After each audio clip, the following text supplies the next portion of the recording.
How's that? That better? Am I coming in through? Hopefully I am. There we go. All right. Woo. Okay. Microphones, man. Like 1 minute you touch them and everything goes whack. I had to move it.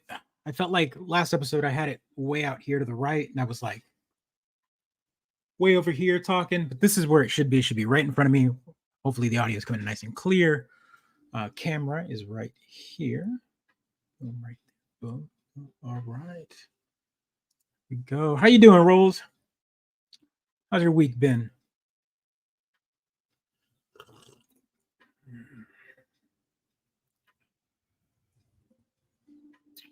I know, right? Just like look at that focus. Look at that focus. Ooh, look at that bokeh. Look at that. That's soft. Come in. Oh, look at that. Let's do it again.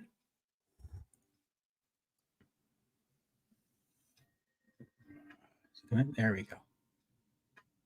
Focus, focus, focus. Look at that. How fast is that? It's so great. It's the power of the iPhone, baby. iPhone is a webcam. Seriously. I don't know why. We spend, there's all sorts of like companies making hundreds of dollar webcams out there when we can just use the phones that we spend thousands of dollars on. How's the packing going, or the migration? Right? Is that what we're calling it? What are we calling this? It's moving out. Is it moving west, moving east? Right?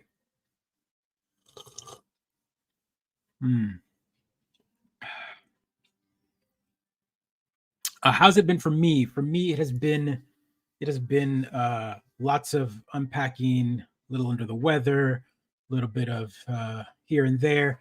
This room is still in chaos, but not as much as it looks here. I have cleared out a big chunk of space on this side of the room, and it's getting there. You know what? I'm gonna do a little improv too, real quick, just to kind of pan it out. So, the room is chaos back there, but there is lots of unpacking done. There is floor there, and that bad boy right there has been getting my time trying to finish her up. But as you can see, the marquee is there, shelves are up, so she's looking mean. That crystal clear marquee. So, oh man, so you're not moving to DC, huh? Did I know that? Did I feel like that might have been something that you just found out about? Last time I think I remember you were getting ready to pack for DC or moving to that area for sure. So that the money wasn't there, huh? I get it. Getting furniture delivered Friday. Yeah, that's rough, man. Hopefully you hadn't made any like major decisions but before that, right? Like you didn't count your chickens. Yeah, money's a big deal, especially, I mean, obviously money's a big deal, but especially if you're going to move out to the East Coast, you don't want to you want to make sure that you're getting paid that cost of living and then some, right? If you're going to do I wouldn't want to live in the DC area with not enough money, because that area is hellish on traffic and all sorts of other things. No, it was apartment hunting, but couldn't find anything I liked either for it. Yeah, no, that whole area is kind of a mess when it comes down to that kind of like living. Like people that live, they come in. A lot of people from outside of the country need to live in that area, and so apartments are always a pain in the butt. A lot of government jobs that people come in and out, commute, so they'll have an apartment near DC, but they don't live there.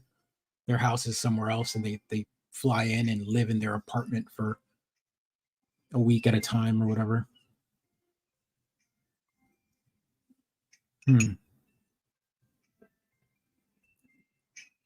I just saw that the Braves just clinched the division, so that's something. And I think the Stros were. I know they're not your favorite team, but I think they're about to finish a no hitter against the A's. They're 3 outs away, or they were 3 outs away 24 minutes ago. I haven't gotten an update since. So, but yeah. Who's on? Who's on? I see other people are watching. Welcome, join us on chat, whatever. But you know what? I lead off hit in the 9th, if I saw correctly. Oh, no way! So it's a no hitter, huh? Okay, well, close enough. 8 innings.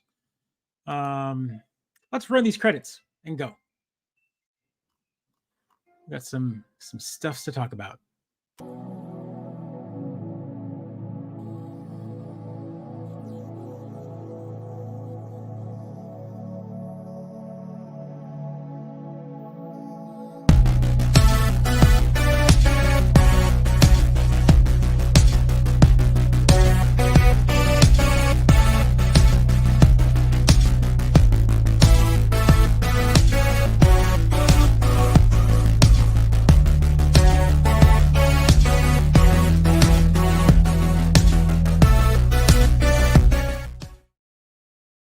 Hey, welcome to Mid-Geek Crisis, episode 220, your home for very lonely, very sad geek news.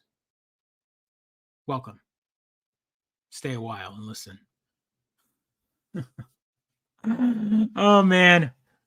How's everyone been? Hopefully everyone's been having a good week, a good midweek.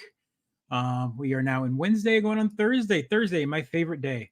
I'm a fan of Thursdays. Thursdays are... There's like this level of optimism on Thursdays for me. I've always had that.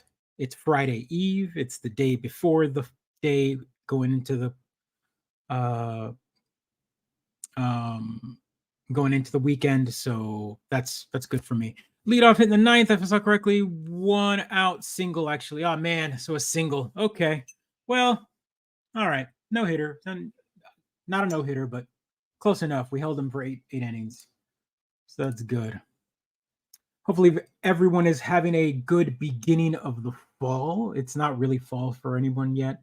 Although here in Texas, we finally got some temperature drops. It is actually 76 degrees in the Dallas-Fort Worth area, which is a far cry from a week ago where it was like 105 at like 7 o'clock at night. So that is a huge temperature drop. We've had some showers, some rain, some cooling off, and that's always good. The beginning of fall is always my favorite. Fall in general is my favorite. It is the time where, oh man, bad week for AstroTurf. Oh man, you know, here in the midweek, on the Mid-Geek Crisis, we don't talk about sports very often, but right when we start getting into the fall, you get exciting time of baseball, which is playoffs, hockey playoffs, the start of the basketball season, and start of football season. And oh, buddy, let me tell you, hoodie weather. Yep.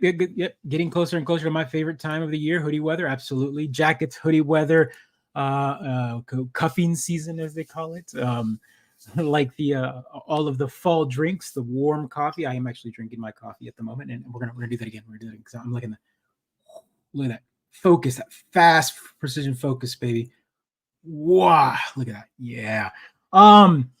Yeah, man.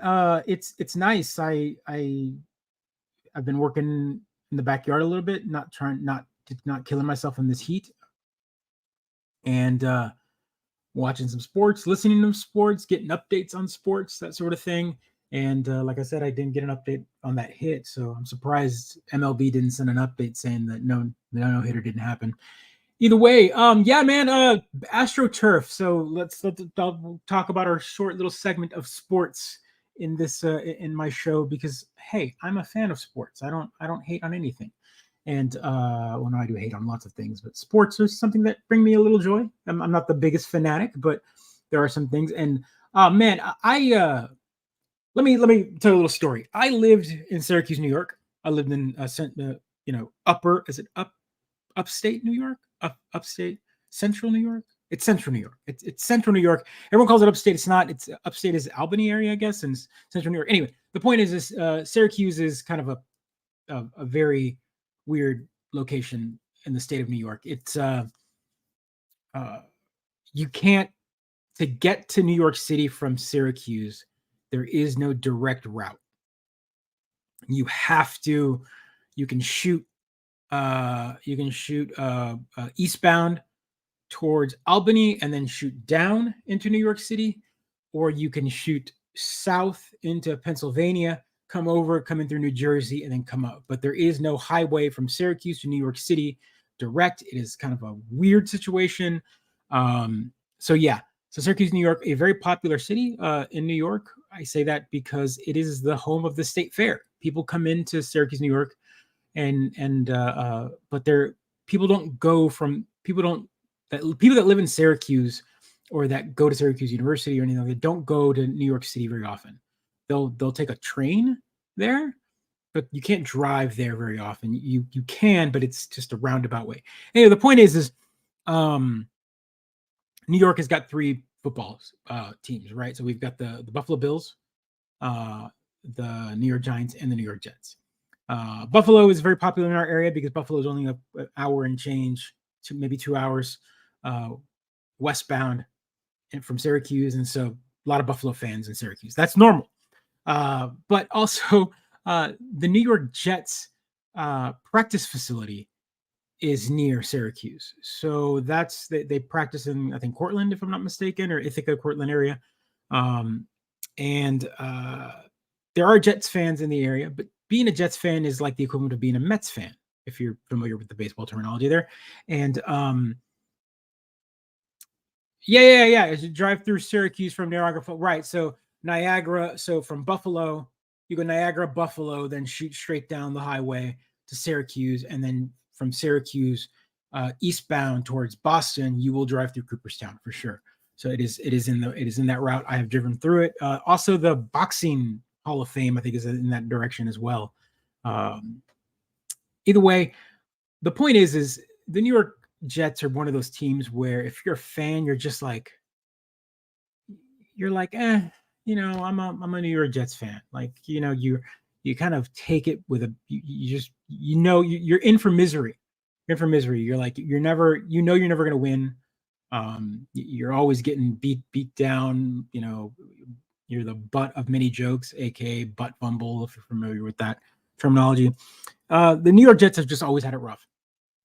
Over the offseason, they signed a contract with Aaron Rodgers, the Super Bowl winning amazing quarterback from the Green Bay Packers, who finally left Green Bay to start a new final. Last few years, he's trying to pull a Tom Brady, leave the city that he's won multiple championships with, and go to another city and see if he can do it.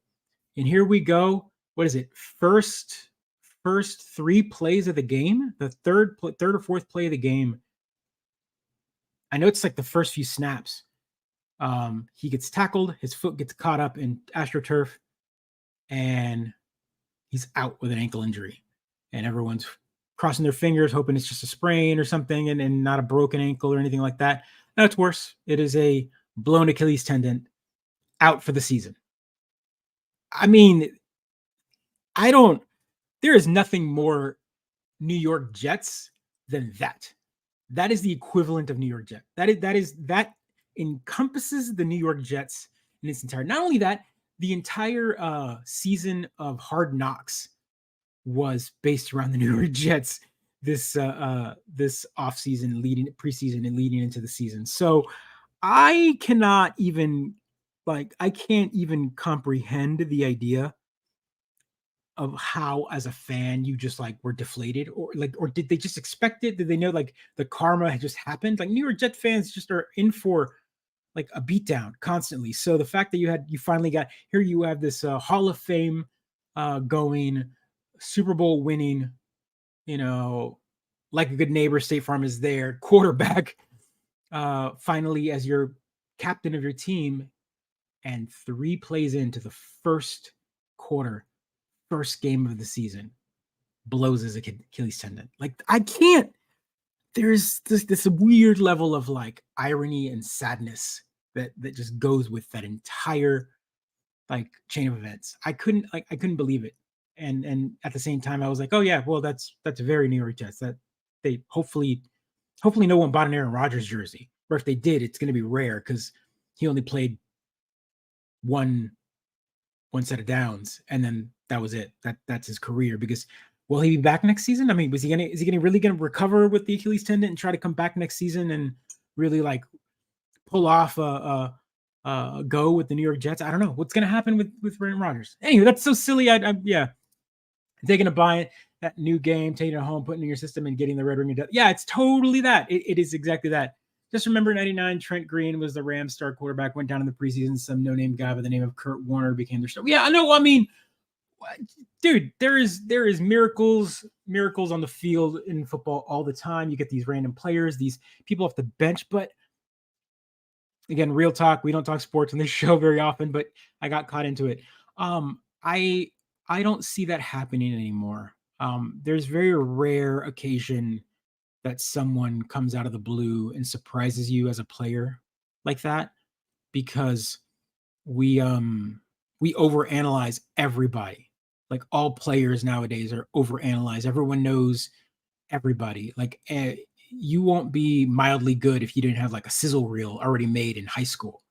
Nowadays, these kids come out with agents by high school, and so I can't imagine there being like this no name, no known bench player comes in and becomes the new Tom Brady nowadays. But hopefully I'm wrong. Maybe they pick up whoever they're picking up as their backup. I haven't read any news on it at all. Whoever's coming in, good luck.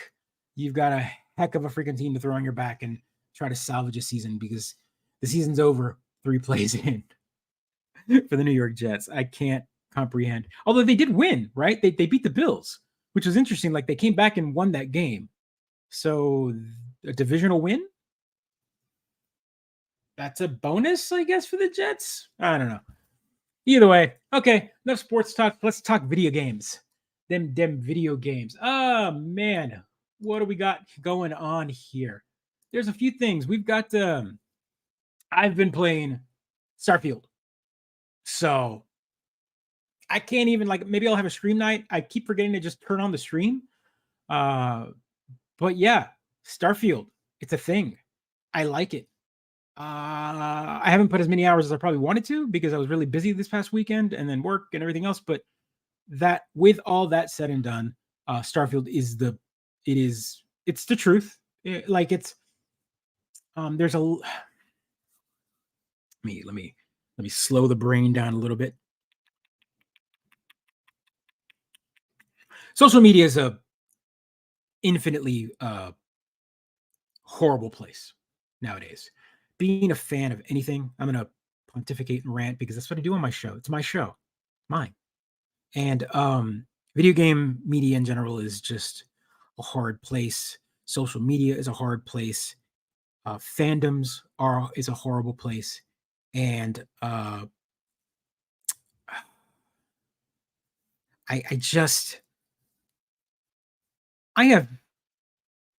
am so sick of hardcore fans. The console wars are super annoying. And I don't know if they were ever like this, even when I was a kid, and it was the days of Super Nintendo and Genesis. Sega does what Nintendo don't, and now you're playing with power and all this kind of stuff, and you were either a Genesis or a Super Nintendo person. Even then, there was still camaraderie, and like the fact that like, you got Mario, but I got Sonic, and oh well, Mortal Kombat has blood on my game, and my system, and yours doesn't, and the fuel to the fire was just the video game magazines, right? Like that, there wasn't this constant feed and stream of media and knowledge and news from pundits and developers and all sorts of stuff that we don't just the 24-hour news cycle of video games does exist. It is out there, especially on social media, and it's a disgusting place, because what happens is we get these, and we've talked about it on the show before. Pedro and I used to talk about this all the time. Is fandom is weird because people, the tribalism of video game and console owning is weird, because the people that really are the most vocal, and again, I'm not, I don't want to generalize, but I'm going to guess here. The people that really uh,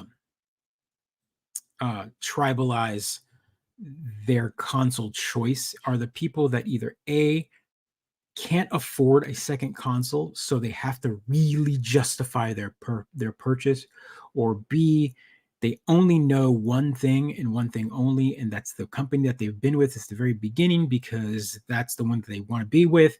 And so things like Sony PlayStation, for example, or Xbox or whatever, are the two companies that kind of fight the most, and that's the one that they chose, and they've always been that, and that's the end of that. And so there's this level of like, um, man, I don't even want to use the term white knighting. I hate that term.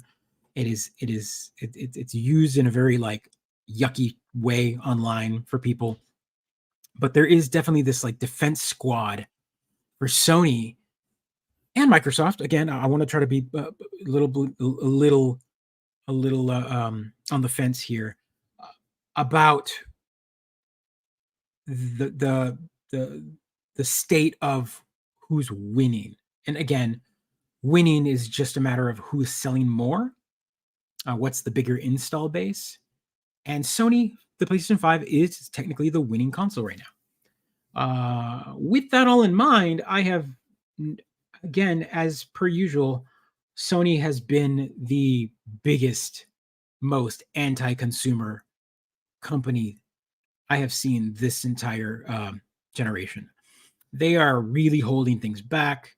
There hasn't really been much of exclusivity, and if there is, it's been here or there. I mean, the last game that they had was God of War, and which again, that's not diminishing God of War. Ragnarok, it was a great game. I didn't finish it, but the point is that there's these they trickle these games out, and they really do have the single player third person adventure action genre down. The Last of Us, Days Gone, um, uh, you know, even if you want to say Final Fantasy, because it is third person, but they have exclusivity rights for the Final Fantasy 16, the God of War series, that sort of thing. It's those games, Horizons Zero Dawn, the second Horizons, what is it, Forbidden West.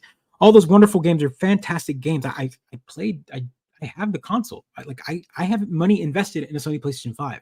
So I'm not. I don't want to poop all over these games, but they are pretty much the same game, right? Like they're. And again, I'm going to get so much flack if anyone ever hears this and tries to come at me with it. It's not that they're the same game.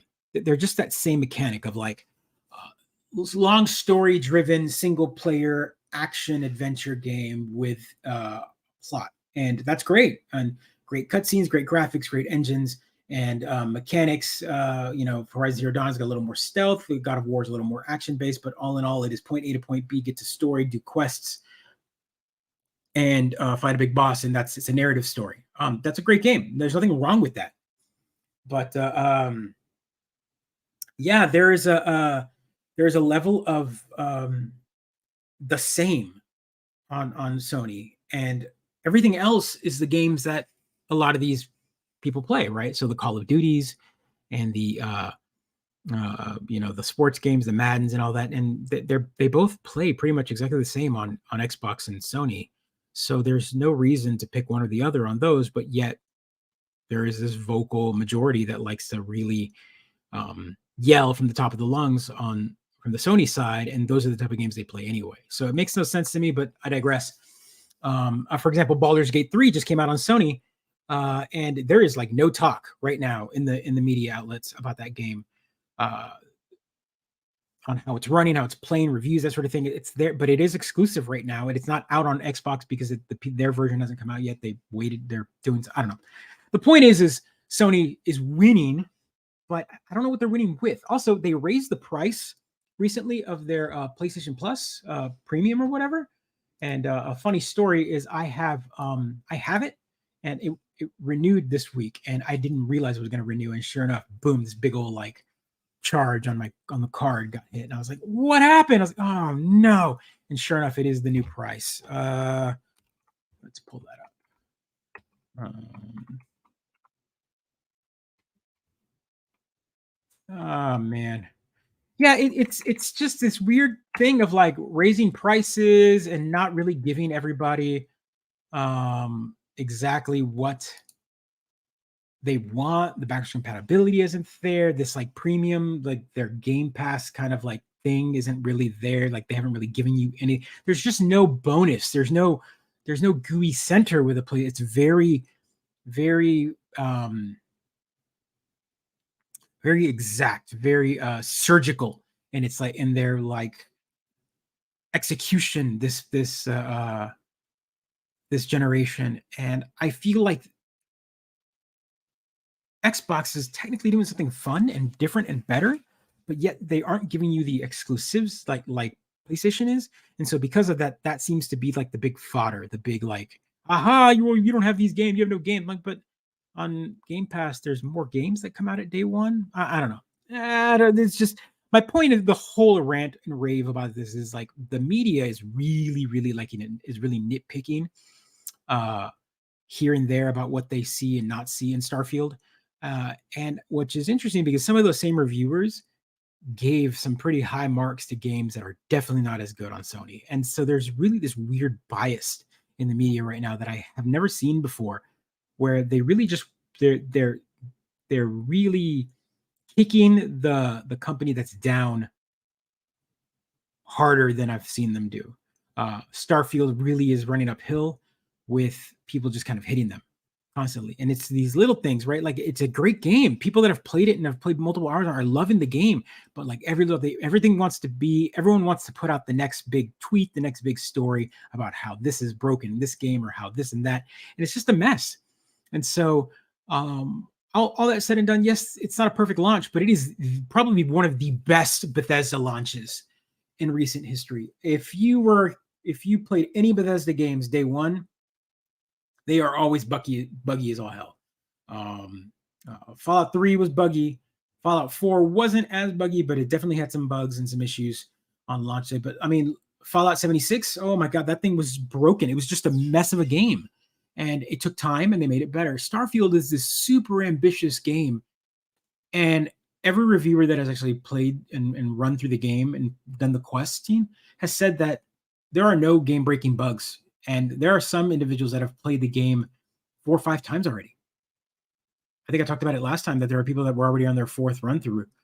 And everyone's loving this game. I'm liking this game. And I mentioned, I think last time, that this is a style of game that it's very hard for me to jump on. Oh man, my uncle told me Starfield. Yeah, everyone's uncle that works at Nintendo right now has a lot of information. Everyone, go call your uncles that work at Nintendo. We all have one, and find out what's going on because there are some definite rumors around for the Switch 2 for sure. Again, Starfield is a very fun game. It's just when you're into game media and game news and all of that, and you read all of the like garbage that's out there, it really makes you feel for developers. Now, that all said, again, I am not defending Microsoft. Microsoft is a multi-billion-dollar company. They are not losing anything. They might be losing their console war at the moment, but they have so much money, and so like they're lighting cigars with $100 bills. Like there is no, you don't need to feel sorry for them, but you do need to at least pay attention to the fact that one out of the 2 big consoles, I'm not saying Switch isn't big, I'm saying like out of the big graphical consoles, like I think the consensus is everyone has one of the 2 and then a Switch, right? Like if you're going for the full rounded gaming environment, you have a Switch and then you have one of the 2, the Xbox or the Sony, to kind of give you those exclusive or those AAA titles on day one. The Switch has your Marios and your Zeldas and all of that. So with that all in mind, I think Microsoft has given me personally a better trip this generation. They haven't given me anything as new as Starfield. Starfield feels like it's the first new game that's a system seller and an exclusive, but I'm also playing on my PC, so like I'm, whatever. But the point is, it is an Xbox Studio game, Bethesda, and they are, wherever you buy it, they're reaping money from it. So that's good for them. But that also tells me that here's a game that can launch day one on a Game Pass. I didn't have to buy anything. It's a service that I was already paying for, and I got it. And Sony doesn't do that for you. Sony raised their essential plans from $60 to $80, their extra plan from $100 to $135, and their premium plan went from $120 to $160, which is an astronomical $40 jump. But they're not giving you anything. There's nothing new there. There's nothing that needs to be given to you. There's no, the $40 just isn't justified right now. There's no, it's not like they're going, oh, well, these $40 extra, we need this for that. But at the same time, we're going to be giving you this more. There's nothing there. They said, continue bringing high quality games and value added benefits to service. Okay. So they announced that. And then the games that they announced are the games that they gave you for free or with your PlayStation Plus is the new Saints Row, Black Desert Travel Edition, and Generation Zero. Meh, meh, meh. Saints Row, they just like read the room. We're going to charge you $40 more a year for the premium amount. And we're going to give you a free game, the game that killed a studio. Like, the new Saints Row killed a studio. Like, it was such a bad game. It did so poorly that they closed down a studio that's been open up for over 30 years. Like, that's what you're going with? That's the game you're going to give? You're not going to give us another, you're not going to give us some Xbox exclusive or something? You're going to give us a game that literally killed the studio. I just can't. How long has what been around?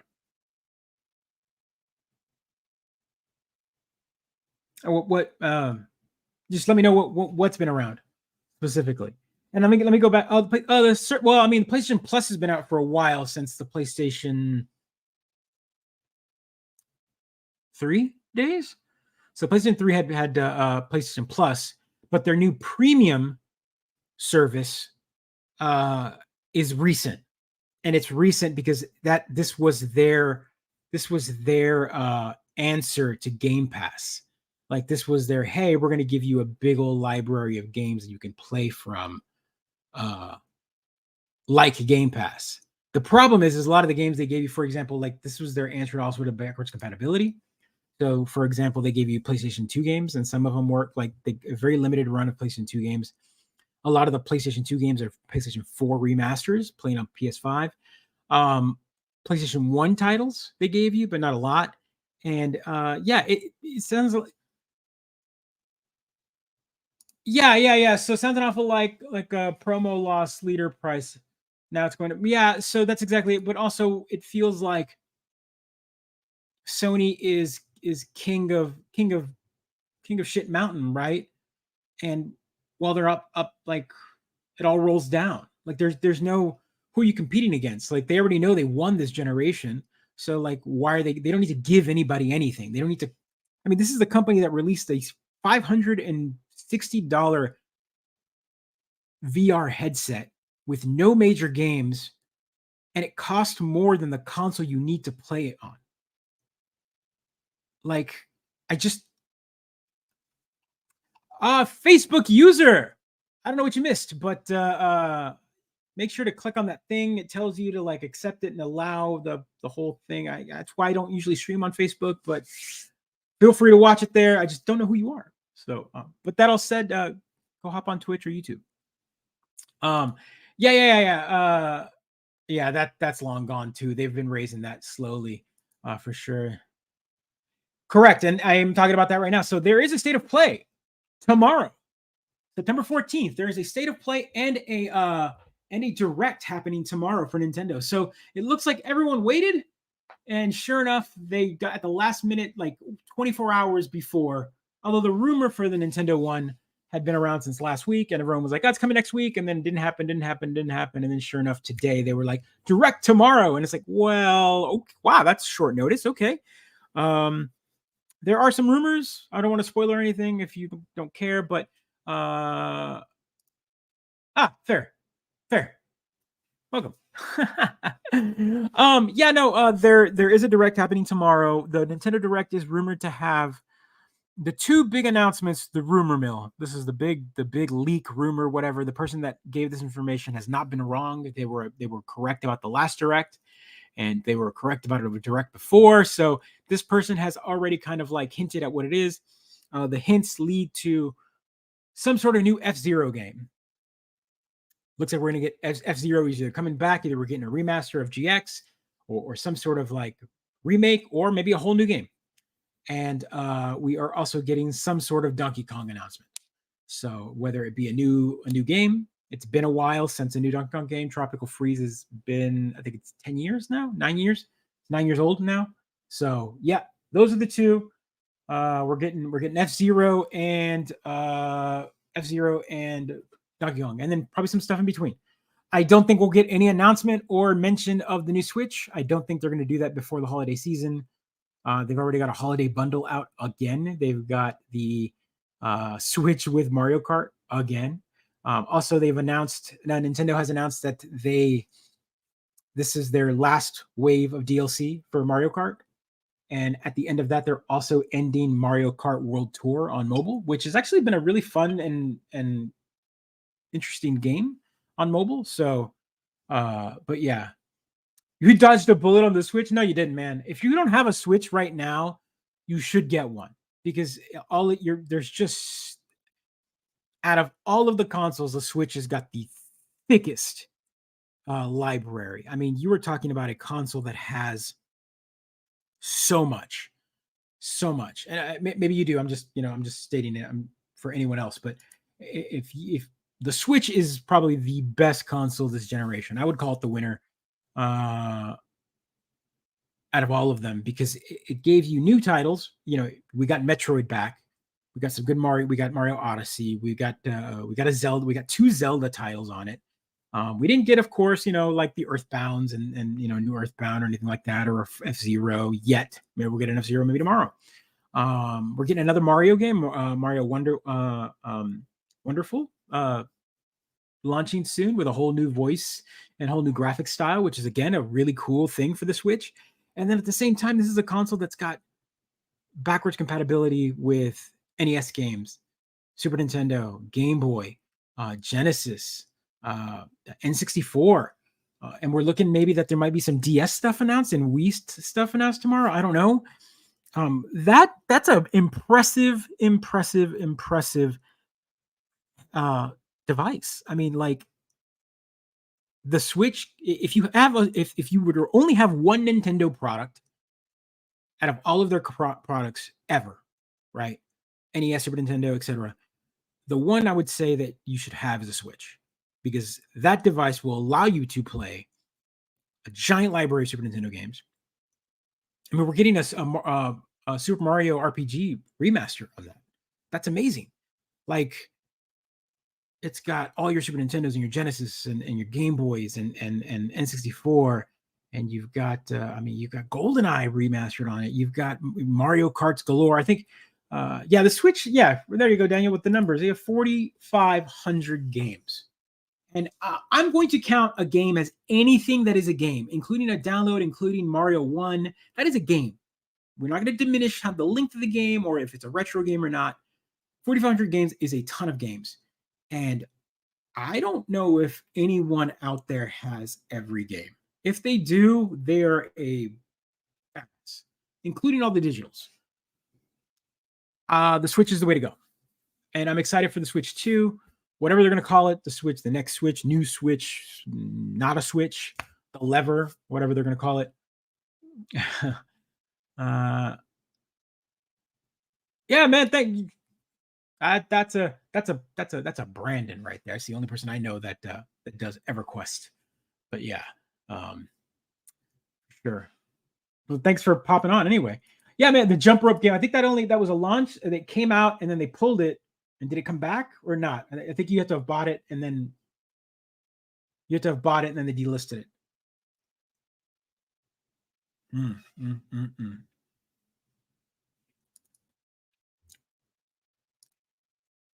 Yeah, that wasn't me. Okay.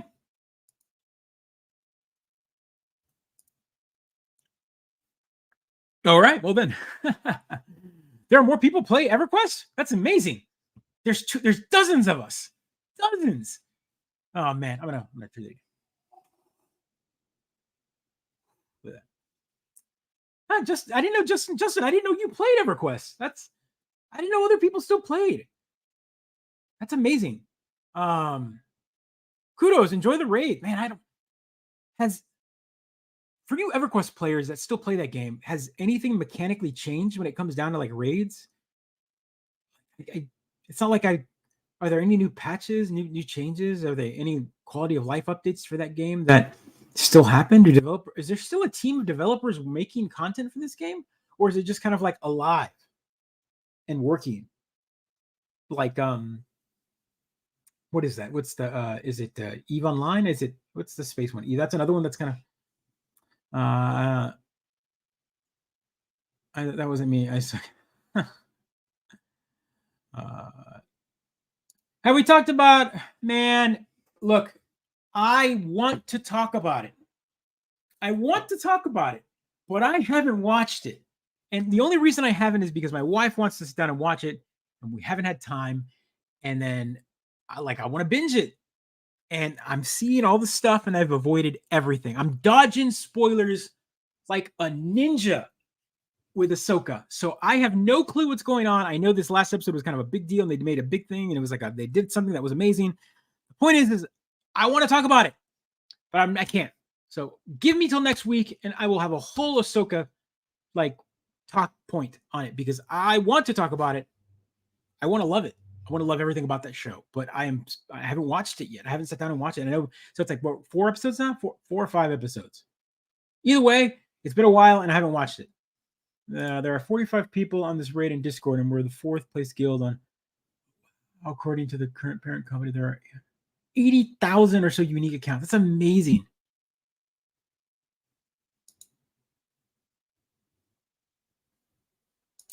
Oh man, on X, it's weird.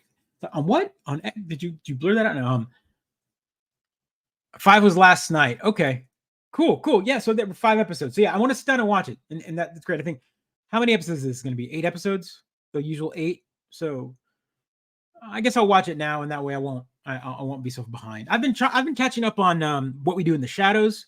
I'm behind on that. We just watched. I think we're 2 episodes left on the season for that one, so that's been good. There's lots of TV that I've missed since this move and whatever else. It's been kind of crazy to kind of sit down and watch TV at all. But we're getting there. I'm going to catch up, and I'm definitely going to catch up on Ahsoka for sure. Probably sit down in here and put it on and just watch it. Binge all 5 episodes. So yeah, no spoilers on that, but whatever. They tend to happen. But I haven't been spoiled. I've been dodging them. So that's great. What else here? What am I missing? Some stuff that's happened since, I don't know. I don't know if this happened last week or not, but I don't think I touched on it. So E3 is dead again. The company Pop Read that manages actually PAX has ended their contract with E3. So there is no E3 at the moment. E3 probably will not be back, although they say that it will, but I don't know why. So E3 is long and dead. So yeah, what else? What else did I miss? Let's just talk about. We get the Mortal Kombat 1 launches tomorrow. So that's exciting. I am excited for this. I would play the trailer, but it is super bloody, and I don't know how that works anymore with being pulled. They pulled my episode last week for copyright because I played the Godzilla trailer, the Toho Godzilla trailer. So Toho put a copyright claim on it.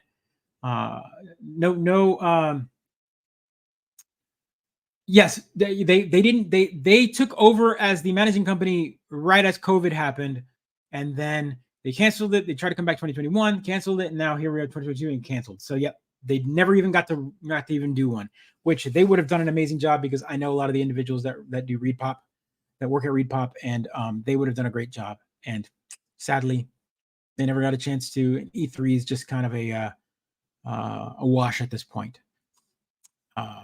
What else I was going to say? I lost track of mine there.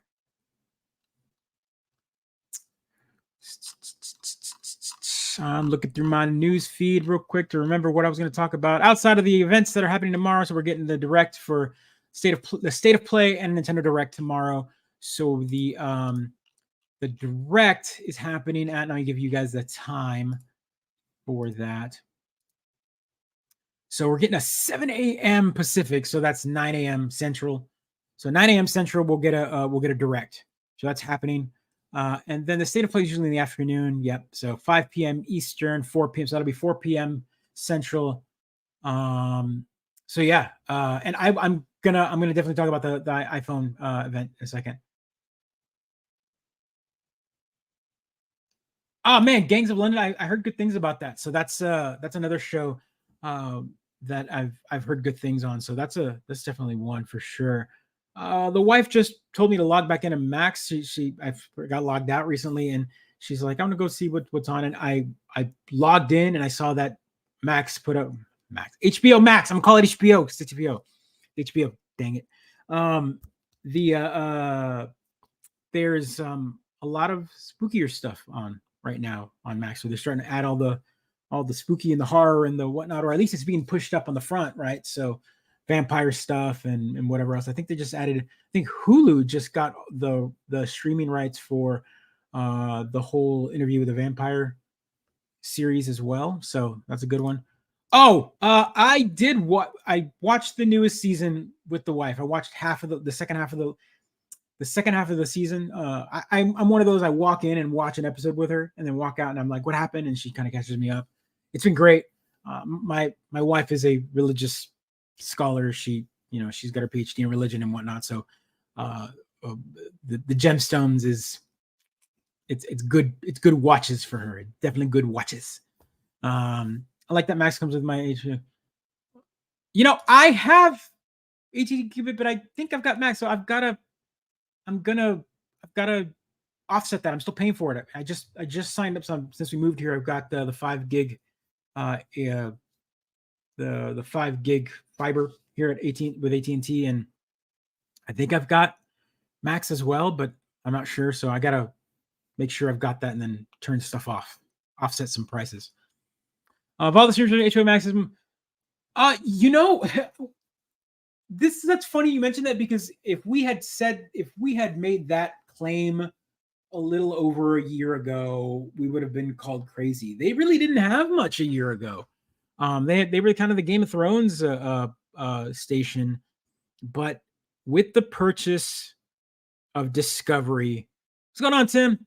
With the purchase of Discovery and their merger and all of that, they've brought in some good stuff. With that all said,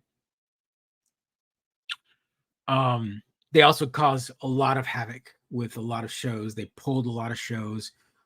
They pulled a lot of shows because they didn't want to pay residuals to certain people, so they rather pull it than not. They did that with a few seasons and a few movies and everything else. So that was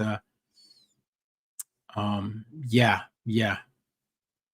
Oh, that's a good. I gotta look at that. I've been meaning to try that out. Walmart Plus. I think it's kind of like their Amazon Plus thing. I know I tried I signed up for the 7-day trial or whatever, and then I canceled it and I tried again. But I tried it out because you can do the scan and pay when you're at the store. So you can pull out your phone and just scan all the stuff in your cart, and then you walk up to the register and just like scan a barcode, and everything you can just pay for it in one big lump sum. That's one of the cool features of Walmart Plus. So I didn't realize that Paramount Plus is on it. So yeah, I'm gonna try that out. I have to turn that back on. I turned off Paramount, but I've turned it back on because I want to watch some Lower Decks. So I might try that. There's some good stuff recently on Prime that got put up. I mean, I'm waiting for the next season of Invincible. I'm waiting for the next season of what's the Reacher. I'm waiting for a next season of Reacher. I really liked that first season. That was good stuff. Infinitely better than anything. Infinitely better than the Tom Cruise versions of Reacher. Oh my god. Not saying that they're bad movies, they're just bad portrayals. Walmart saves 10%. That's a pretty good one too. It should be included. It's not though. weird. But then again, Prime kind of gives you like Prime milks it, right? Like I abuse Prime quite a bit in this household. Prime gets a lot of usage in this household. I mean, there's a Prime delivery truck on a daily basis, and I'm definitely one of those awful human beings that, like, when you do the checkout and they're like, do you wish to like lump up all your deliveries so less travel to your house? And I'm like, no. And so like I get like 5 delivery guys showing up, and I'm like, oh, I feel like such an awful. And then whatever package it is, it might be something like small. They'll drop it off. I'm like, ooh, and then I put it on the couch and I don't open it until like I get all my packages anyway. So like, yeah, Matthew Broderick got, yeah, that's a good. I don't. It's I don't hate the Jack Reacher movies. I think they're fine. They're good Tom Cruise movies. They're just not good Jack Reacher movies. Like that's not what Jack Reacher is supposed to be. So uh nice. Oh man, what else here? Yeah, so let's so someone talked about I'm wearing my HomePod shirt when I worked at Apple. That was I got this. They dropped this off on my. Actually, they mailed me this at home when I bought. I bought it. I did some training for the HomePod. It's fun. I liked it. One of my favorite products. I think it got killed too early, and then they brought it back. So they killed the first gen, and then they brought back with the second gen.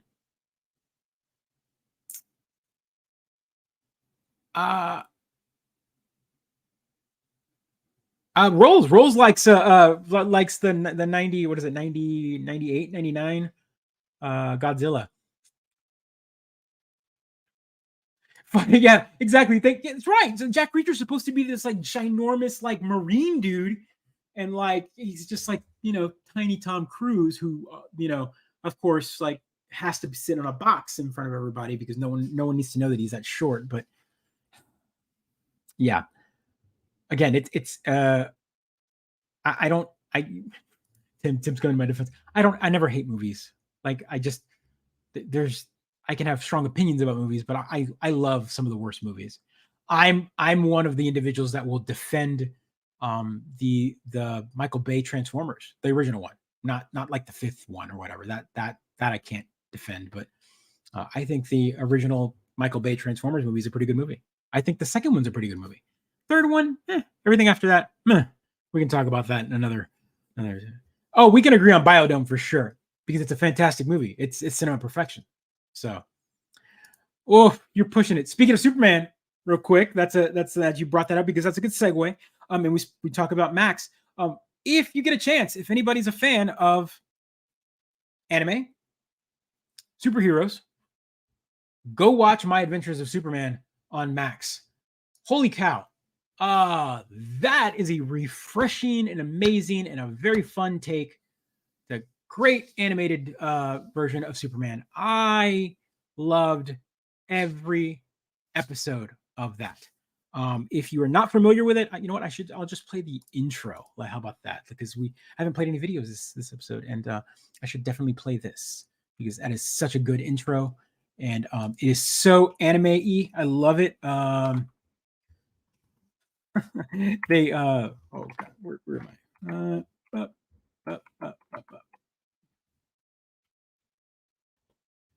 Yeah, let's find this intro here. Is yeah, this intro is so cool. If I had a producer, they could do this for me.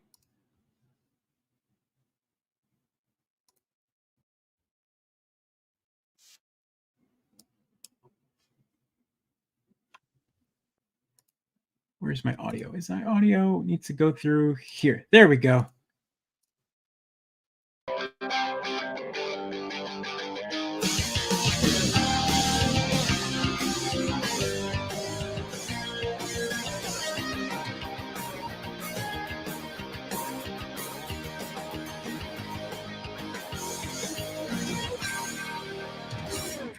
It is a really fun show. It is based on a comic book of My Adventure Superman. Oh, of course my bias is shown. I'm a huge Superman fan. I don't have to. I'm not gonna. What? Of course. That all said, I have come to terms that there are some bad Superman stuff, like Batman Superman Returns. Anywho, My Adventure Superman is a fantastic take on Superman. It is a very wholesome, considering that if you haven't been paying attention to the modern kind of rendition of Superman, I think we have run out of ideas on let's make Superman a villain, right? From things like Omni-Man doesn't count because it's been a while, but I mean Omni-Man, Homelander, Injustice Superman, what is it, Brightburn, you name it. We have had multitude of stories in the comics, in video games, from DC directly, from other companies, parodies, etc., of what if Superman was a villain? And it's just like nothing is like more overstayed its welcome than that, because we can't get wholesome Superman. Well, I mean, what you're saying here is that can we get more Superman? Because they do know he's Superman by the end of the season. That again, wonderful new take on Superman. It is a completely different universe, and they even reference other multiverse versions of Superman, including the animated series and the movies, etc., and the comic book. You just have to watch it. It's a great take. That is not a hot take. That is a fantastic take, and he should have gotten another shot. He didn't.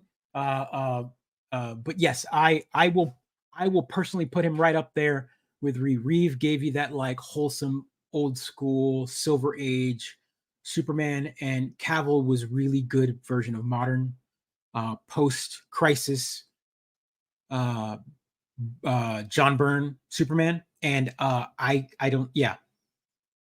The TMNT arcade in the back. It is. I am in the middle of restoration on it. I have just added both sides of the artwork, and I have a video marquee that I created on this thing. I'll just tilt that back up right now. Boop, boop, boop, boop, boop, boop, boop. So there is a giant marquee right there, and that is the marquee that will play videos or play video marquee parts. But right now, it is playing just a loop of the Ninja Turtle Shredder's Revenge intro, because that is part of the marquee for that game when you play that game.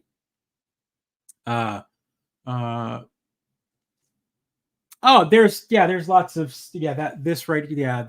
there's all sorts of, the office is in the middle of being built, and so there's corners and sections of retro. That's that down there, that down there, that right there. I can do that. I'm not a weatherman, so I'm not very used to it. That right there. That's my 98 PC, and then actually down here, there's a even older one. There's a Pentium 233, and then there is a Windows XP machine, and that right there. That thing is kind of been a working product for a couple of years now. I've had it, and I finally, since we moved, I finished the artwork, so I got the artwork added, and I added all of the T-molding. I got the artwork on the other side. I did the black paint on here. I've been adding my own little touches and things to it that kind of make it original, because there are tons of people that have done restorations on TMNT machines that is using the new, not very high res 26-inch 4x3 LCD. I do have CRTs, but the reason I put that in there's a whole story I've talked about on the show, and I made a whole video on it on YouTube. That the reason I decided to go with that is because, one, my chassis went out on my Wells Gardner, and so with that in mind, I said, let me try this. That doesn't mean that I'm not going to repair that Wells Gardner. I have a Neo Geo 4 machine over here. I've got my Astro. I've got a Dynamo arcade machine as well. I've got a couple arcade. I've got 5. I've got my MK2 machine that I'm in the middle of restoring as well. So I've got 4 or 5 arcade machines, give or take, including my virtual pin. But yes, that particular has been my baby, my 4-player. It'll be a multi-cade game, multi-cade system for 4-player games, but it will be themed in the TMNT. That'll be where I play the Sunset Riders and the Cowboys of Moo Mesa and G.I. Joe and X-Men and X-Men and the Simpsons and all of that. And all of those have wonderful, wonderful, awesome video marquees. That way right there. Anywho, I posted a video on it on Twitter, X, whatever we would call it, so you can see what's going on there. But yeah, I might be going to Retro Expo only because there's a couple things that I think I want to get signed by individuals. I'm not sure yet. I will figure that out if I have time to go, but I'm not sure yet. Just send me the Simpsons one. What the Simpsons machine again? That machine will be a Simpsons machine as well. Like it'll all have all the games on it, and the marquee will look pretty cool when it's complete there. But yeah, it is. There is a lot of stuff going on. My virtual pin is right there as well, and I'm going to be firing that up and putting it all together soon. But anywho, I lost track. What was I talking about? He asked me about the TMNT cab. Superman. Anywho, yeah, My Adventures in Superman. Go check it out. It's a great wholesome take on Superman. There are, I think the version of Lois that's on the show is just absolutely adorable. Jimmy Olsen is really great, and I did not fall for your Cage comment because he's great as well, and I would have probably torn my hair out if he had ever been Superman. But I do agree that he missed out on a wonderful moment, and DC has commemorized him with a cover. I don't know if you saw that. I'm sure you have. Everyone has.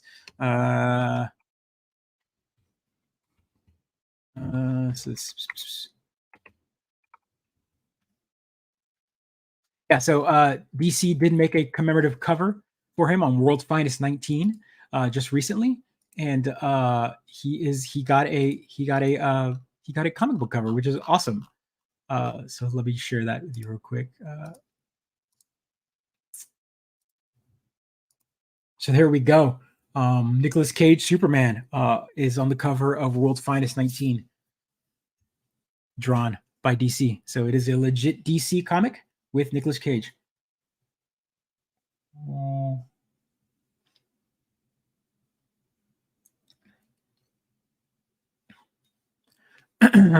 he won't turn down any role. And that said, though, I'm glad that he was in all these B movies and lower tier movies because he was paying off debt, and he's now back.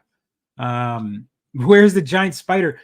There's a joke about that in one of the movies, one of the comment. Can't remember.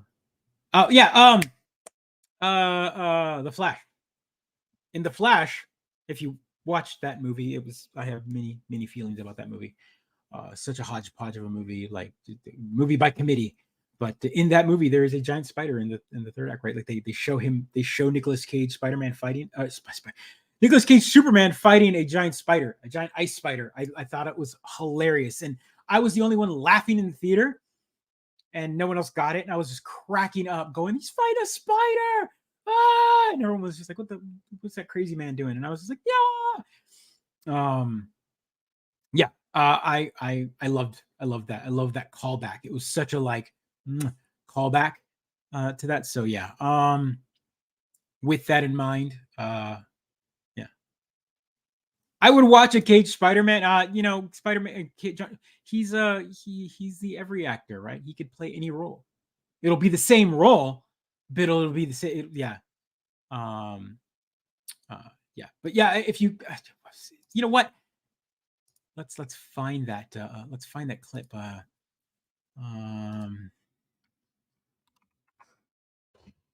That movie's already out on streaming.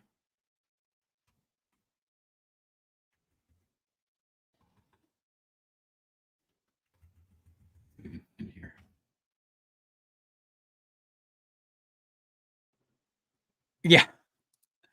Here we go. Because I'm going to mute it because I don't want to get hit with a Warner Brothers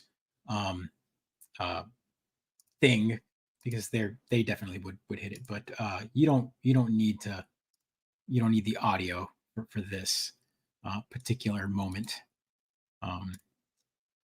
So in this movie, this is their final moment here, and he's all the different multiverses and whatever. And so one of the cameos is, of course, Nicolas Cage, and there's Batman. Oh yeah, I'm not. There's no knocking about. I'm not. But yeah, sure enough, there is a Nicolas Cage CG Superman moment fighting a giant spider. what is it? The Thanagarian. What is it? What they call it? A Thanagarian war beast is what they called it. I want him to wrestle a spider. But yeah. Long-haired Nicolas Cage Superman in really bad CG. But yeah, there he is. He exists in some way, shape, or form. That is him. That is absolutely incredible. Watching that movie just for that scene alone was,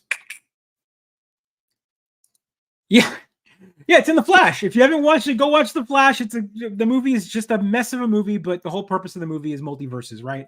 And so you got a lot of cameos and things, and they touch about all of the different versions of the DC universe and cinematic universe, movies that weren't even, from the 70s. And Christopher Reeve shows up, the Christopher Reeve Superman shows up, and we get, Nicolas Cage, and we even get, of course you would, but it's not the same. Like, you and I both know it would be a bad movie, and it's fun. This is the level of fun we get with Superman and Nicolas Cage. I don't know if it would ever make the money. I'm a huge DC fan, and it's just hard. It's hard to love them. We're getting a trailer tomorrow. Thank you for reminding me, DC. We are getting a trailer tomorrow for The Flash. So we got a teaser on Sunday for the trailer. If I can find that. Aquaman 2 trailer or whatever. It's not out yet, but 3 days ago they announced a teaser for the trailer, which I thought was really funny. So in 4 days we get a teaser for the trailer, because we got to hype this movie up in some way, right? Because this movie, again, is movie by committee. 5 reshoots. They pulled Amber Heard out of the movie. I'm gonna kill Aquaman and destroy everything he holds dear.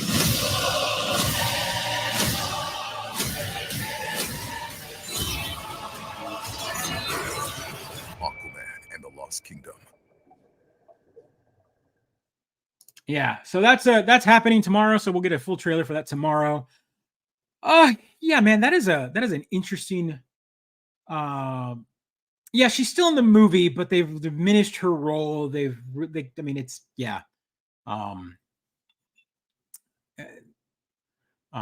is a birthday movie. Oh, December, Christmas, or 24th, Latin Christmas. So same.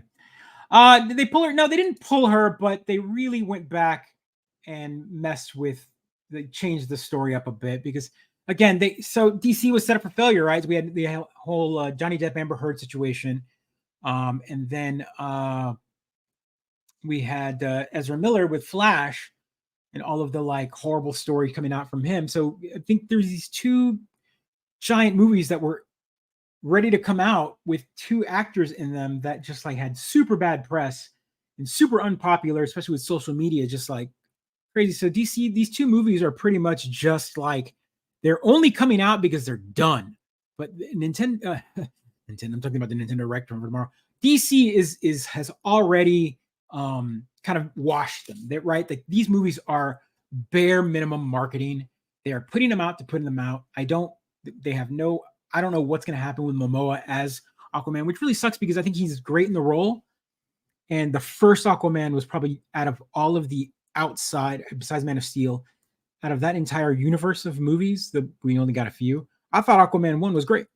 I have no problem watching that movie when it comes on, or whenever I've seen it on TV or whatever, or I decide to watch a random movie. Aquaman feels good.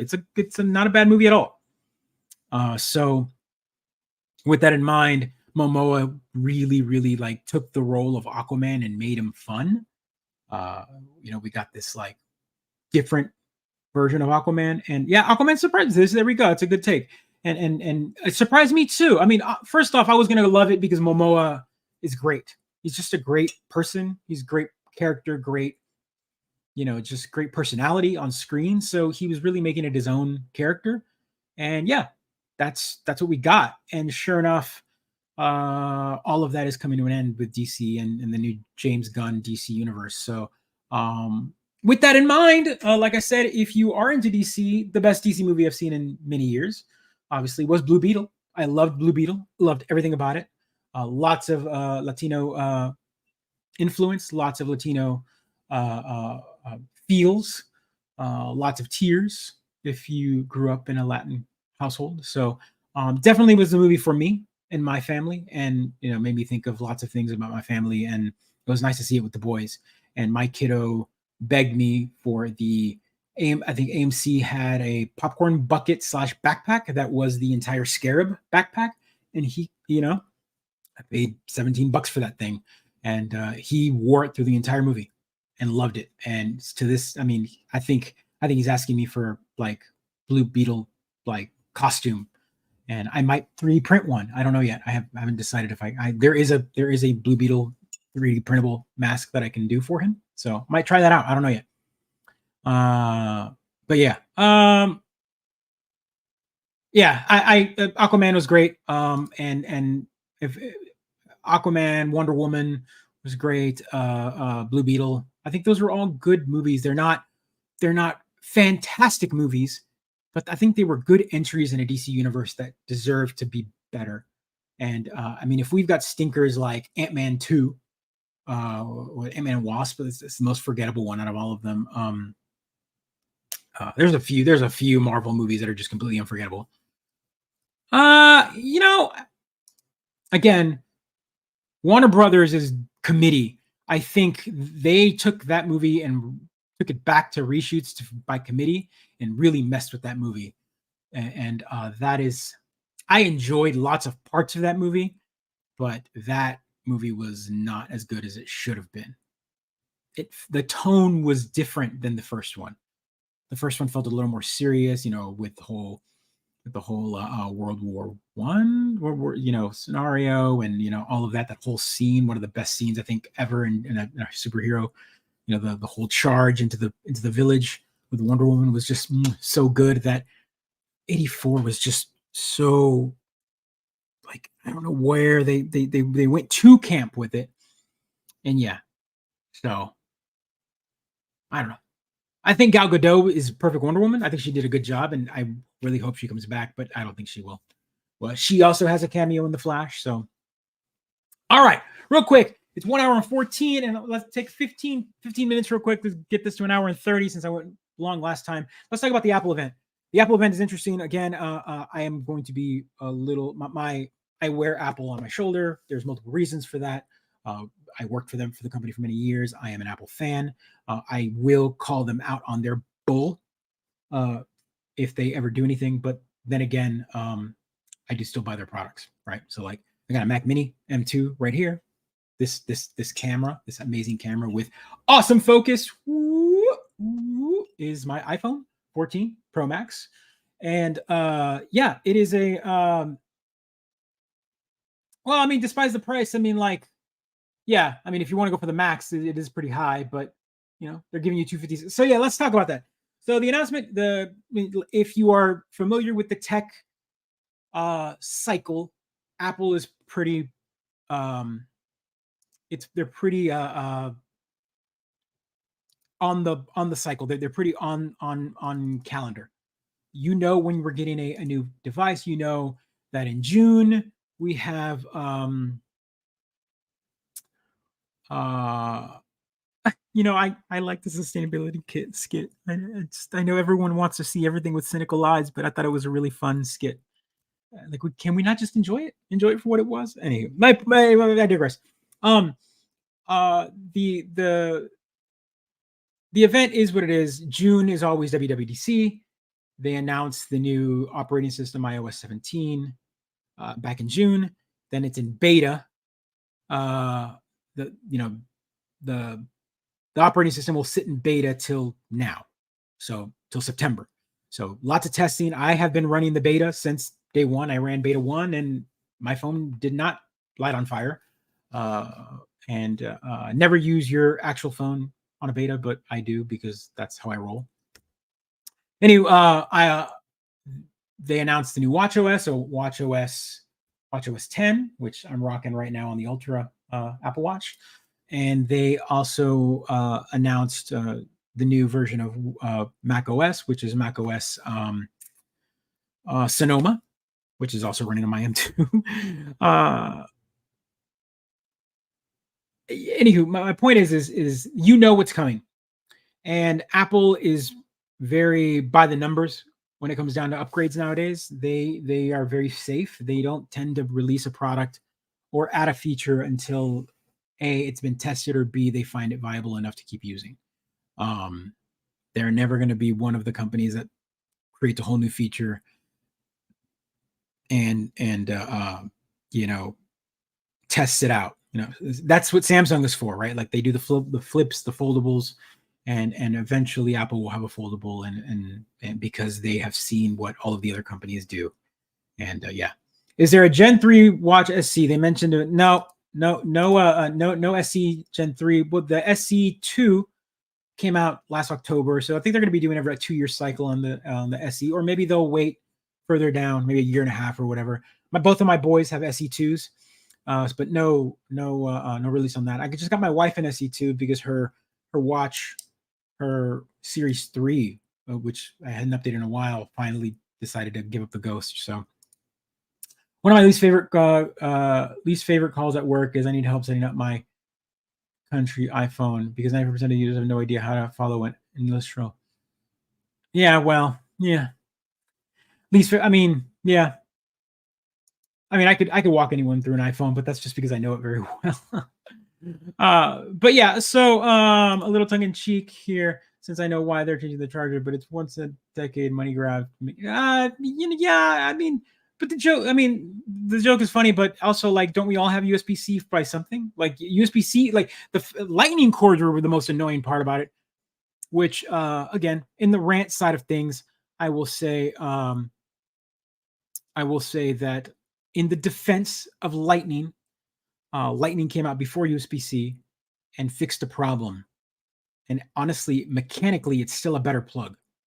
The pins are not on the cable; they are on the hardware, which is good and bad because if you damage the pins, you damage the hardware. But my point is, it's a more robust plug.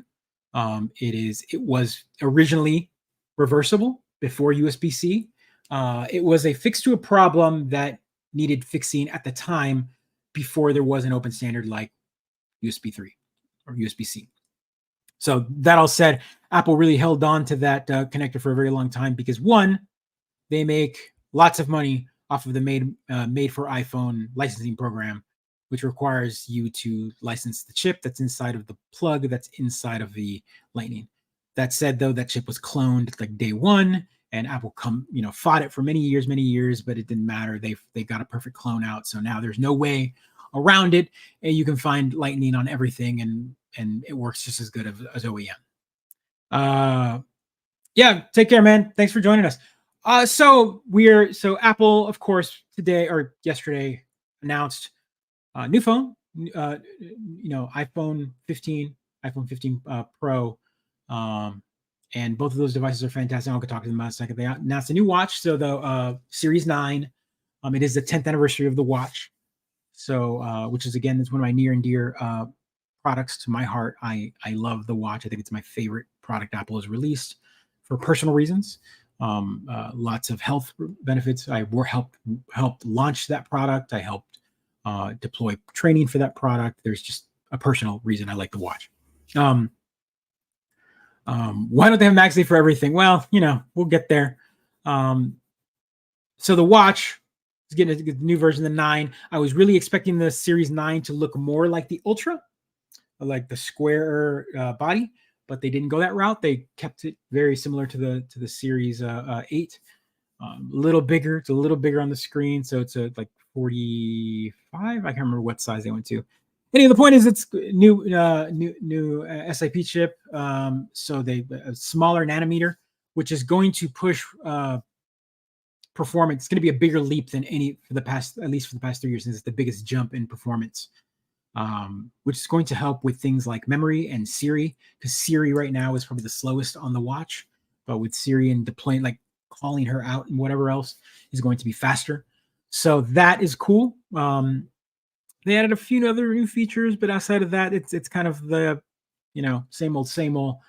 They announced the Ultra 2, which has the new CPU, and they added a new like gesture, so you can just like you can control your watch by tapping your fingers, like double tap and whatever else, because it's reading like the blood flow and tendons and movement and whatever else. So you can now do controls like double tap and single tap and all sorts of stuff just by kind of moving your fingers. And it's supposed to be so that when you're out and about, you don't need to move your hand over this way.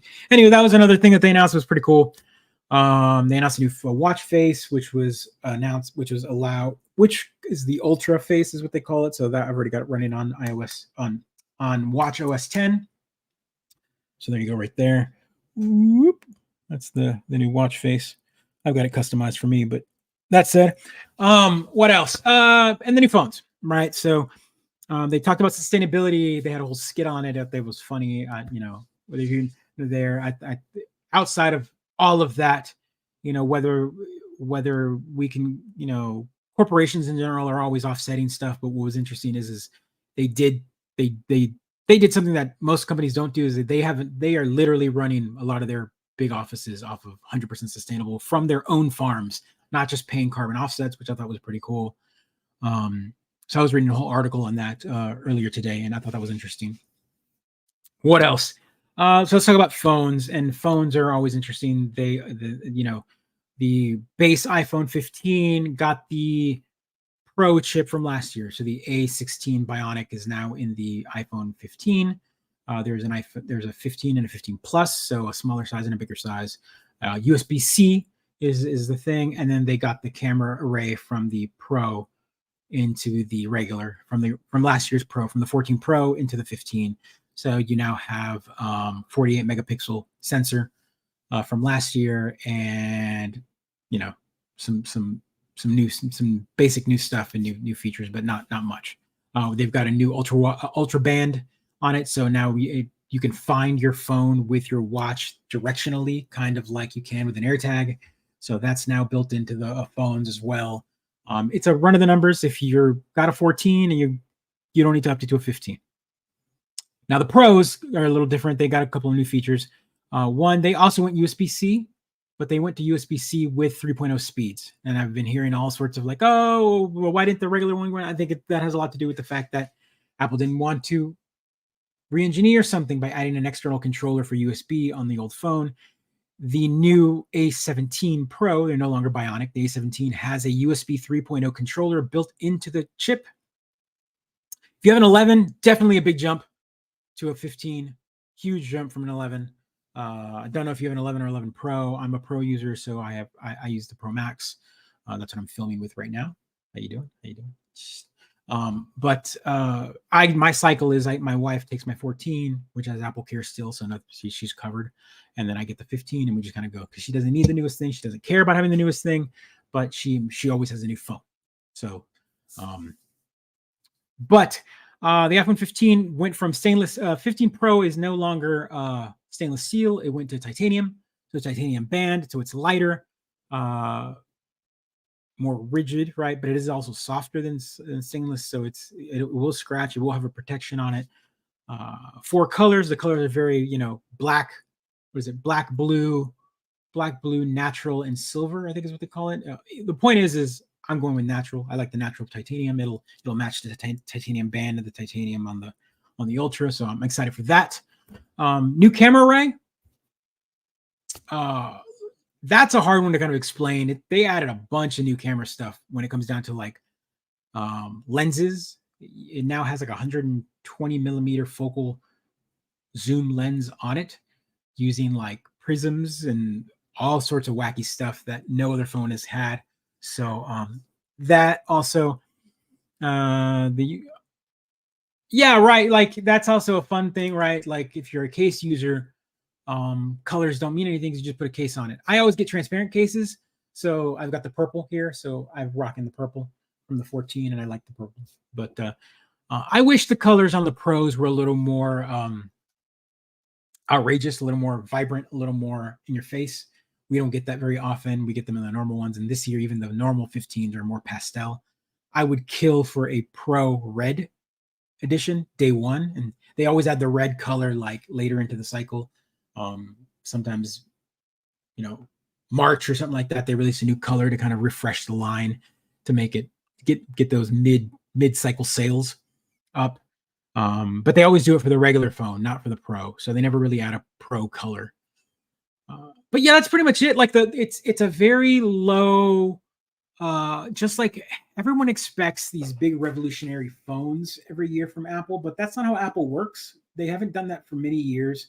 I think they've got their formula down and they've got their ecosystem down, and it's really all about software and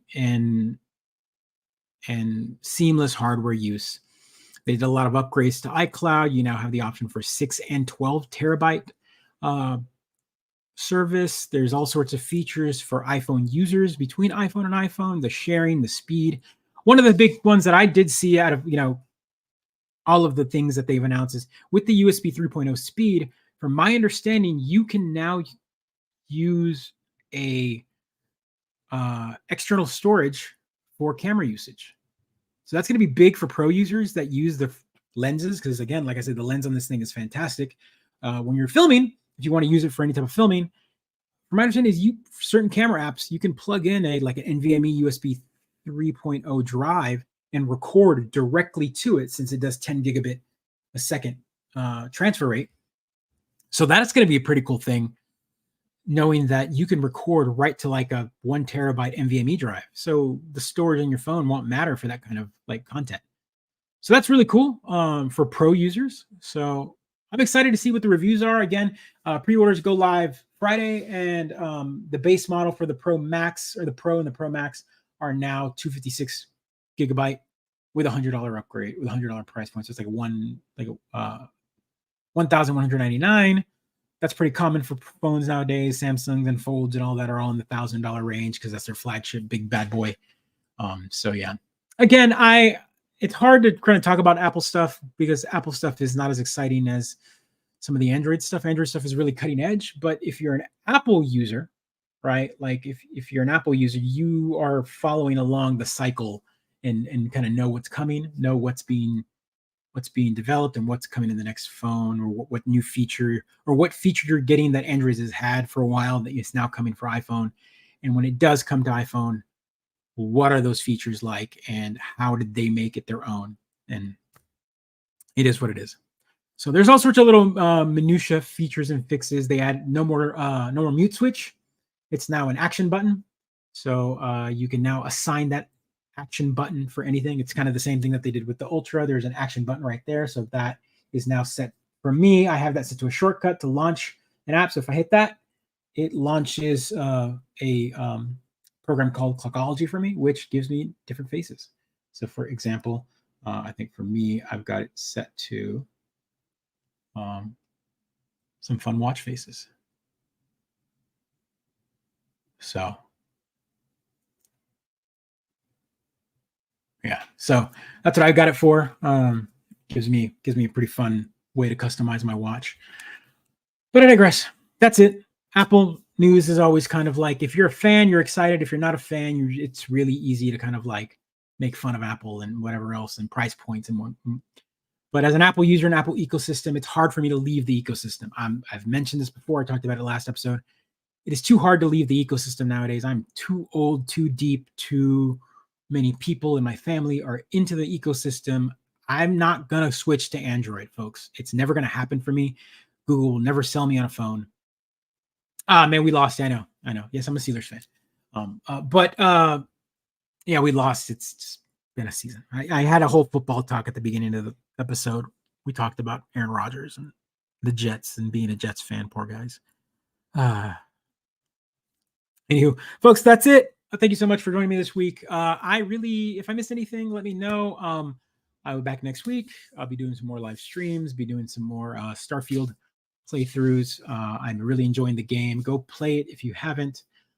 It is, if you like Bethesda games, if you like Fallout, if you like Skyrim, I think Starfield is going to be a fun game for you. And if you don't like any of those, I still say play Starfield, because Starfield really caught me, and I am not the biggest fan of those. So yeah. But maybe I'll come back. Maybe I'll do a little quick update tomorrow. I'm not sure if the two directs, if the direct and state of play are big enough, there's enough meat there from the announcements. I will hop back on tomorrow night with a quick little blurb on those two, because again, as usual, they always do it after the show. So I moved the show to Wednesdays because things always happened on Wednesday mornings or Wednesday afternoons, and now here we go. Things are being announced on Thursday. So maybe Thursday night I will do an episode on things. Just a quick 30-minute, maybe like recap on State of Play, and we could talk about that because it's exciting. It's the games that are going to happen over the fall, and PlayStation and Sony and yeah. So let's see what happens. Go play some games, folks. Whatever makes you happy. I will watch some Ahsoka this week, and we can talk about that next week. Mortal Kombat comes out tomorrow. Go play that. Play some Starfield. Take care, everyone. I am out of here. Have a good one. Take care. Another episode in the can.